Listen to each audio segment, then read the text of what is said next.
ಎಲ್ಲರಿಗೂ ನಮಸ್ಕಾರ. ಇಂದು ಎಲ್ಲರಿಗೂ ನಮಸ್ಕಾರ. ಇಂದು ನಾವು ಕೃತಕ ಬುದ್ಧಿಮತ್ತೆಯ ಬಗ್ಗೆ ತಿಳಿಯೋಣ.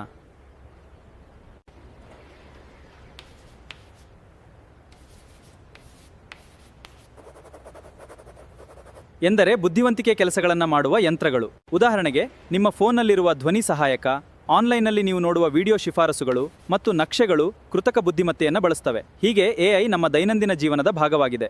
ಇದನ್ನು ಮಷೀನ್ ಲರ್ನಿಂಗ್ ಎನ್ನುತ್ತಾರೆ. ಇದು ಕಂಪ್ಯೂಟರ್ ಕಲಿಯುವ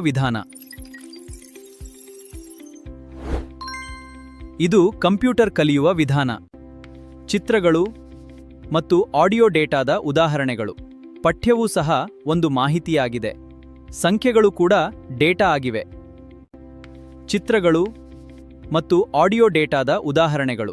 ಪಠ್ಯವೂ ಸಹ ಒಂದು ಮಾಹಿತಿಯಾಗಿದೆ. ಸಂಖ್ಯೆಗಳು ಕೂಡ ಡೇಟಾ ಆಗಿವೆ. ಚಿತ್ರಗಳು ಮಾನವರು ಹೊಂದಿದ್ದಾರೆ, ಆದರೆ ಎಐ ಡೇಟಾ ಮತ್ತು ಕಂಪ್ಯೂಟೇಷನ್ ಮೇಲೆ ಕಾರ್ಯನಿರ್ವಹಿಸುತ್ತದೆ. ಇದುವೇ ಇವೆರಡರ ನಡುವೆ ಇರುವ ಮುಖ್ಯ ವ್ಯತ್ಯಾಸ. ಎಐ ನಮ್ಮ ಜೀವನದ ಕ್ಷೇತ್ರಗಳಲ್ಲಿ ಸಹಾಯ ಮಾಡುತ್ತಿದೆ. ಇದು ಕೃಷಿ ಮತ್ತು ವೈದ್ಯಕೀಯ ರಂಗದಲ್ಲಿ ಕ್ರಾಂತಿ ತರುತ್ತಿದೆ. ಶಿಕ್ಷಣ ಮತ್ತು ಸಾರಿಗೆಯಲ್ಲೂ ಇದರ ಬಳಕೆ ಹೆಚ್ಚು. ಸಂಶೋಧಕರಿಗೆ ಮುಖ್ಯ ವ್ಯತ್ಯಾಸ: ಎಐ ಬಳಸುವ ಮುನ್ನ ಯೋಚಿಸಿ. ಮಾಹಿತಿಯನ್ನು ನಾವು ಯಾವಾಗಲೂ ಪರಿಶೀಲಿಸಬೇಕು. ಜವಾಬ್ದಾರಿಯುತವಾಗಿ ಬಳಸಿ ಮತ್ತು ಸುರಕ್ಷಿತವಾಗಿರಿ.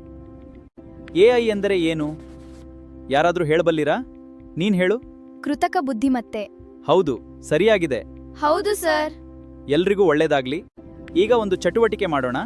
ನಿಮ್ಮ ದಿನನಿತ್ಯದ ಜೀವನದಲ್ಲಿ ಬಳಸುವ 5 ಎಐ ಉದಾಹರಣೆಗಳನ್ನು ಬರೆಯಿರಿ.